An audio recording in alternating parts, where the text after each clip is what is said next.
It's Tamara Brown, Mike Dussault, Evan Lazar in the studio getting you ready for Week 9 Commanders at Patriots. Evan, I'm starting with you. We've got a little spooky theme going on here, so we're going to start with Scary Terry. Schematically, how do you stop him?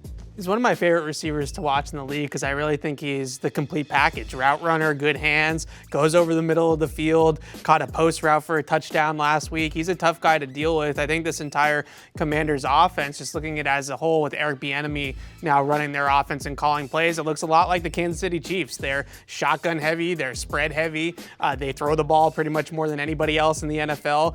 Nobody has dropped back to pass more in this season than Sam Howell. So they are going to come in here and they're going to sling it, for better or worse. Like whether it ends up working out for them or not, they're going to throw the football. So it starts with Terry McLaurin, but I think that a lot of the other receivers have stepped up. Dotson, Curtis Samuel, your guy Logan Thomas, like those guys can play. So they have a pretty decent passing offense, and you look at this film, you look at this matchup, and you say this isn't really one of those games where the Patriots are just going to kind of sleepwalk through this. They're going to have to be ready defensively. Yeah, fast and loose, I think, is how they maybe like to play a little bit. They've got weapons across the board, so I think it's really going to challenge the Patriots. You know, some issues at cornerback last week. I mean, obviously, Tyreek Hill gives issues to everybody, but, you know, I think you really need to see the Patriots pass rush step up. You know, maybe Josh Uche can get healthy, get him back up there.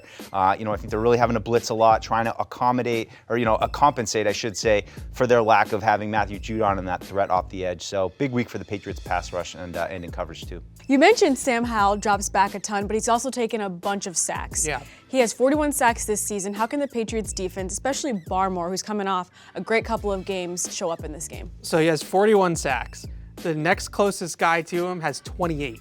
So he's been sacked 13 more times than anybody else in the NFL, which is kind of a crazy stat. And I'd actually say a lot of those sacks have actually been on the quarterback, just holding the ball, not seeing it fast enough, and taking sacks. But the one thing that you looked at, you know, going back to the Giants game and even a little bit in that second half against the Eagles, a lot of stunts and twists up front and different blitzes from off the ball gave them a lot of problems on the line of scrimmage on the offensive line. So you talk about Christian Barmore, those TT games, right? Those inside tackle games where they run those picks for each other and try to get guys free. But Sam Howell under pressure is a different guy. If you don't get pressure on him, he can stand in the pocket and they have the guys that can make plays down the field. If you can get pressure on him, though, he is susceptible to pressure, and the offensive line is susceptible to some of those scheme rushes I was talking about. So you can't get after him and kind of have him almost self-implode from there if you're the Patriots defense. Yeah, I just highlight Keon White and Mack Wilson. I think those are two guys that have kind of been stepping up. I thought Mack Wilson had a productive game,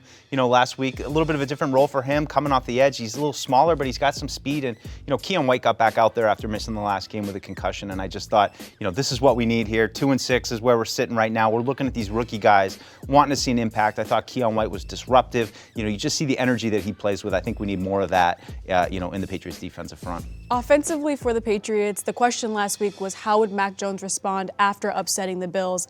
This week, he has another chance to get back in the win column against the Commanders. What's going to work for him against this defense? Well, honestly, I think that a lot of it goes beyond the X's and O's, believe it or not. I know, shocker that I'm not going to talk about the scheme, but I think starting the game on the right foot is so big for Mac. I think this past game against Miami, first drive, 3 and out, right? They go backwards on the first play of scrimmage, the 4-yard loss to Pop Douglas. The second drive, they put together a first down, but then they go, punt the football again.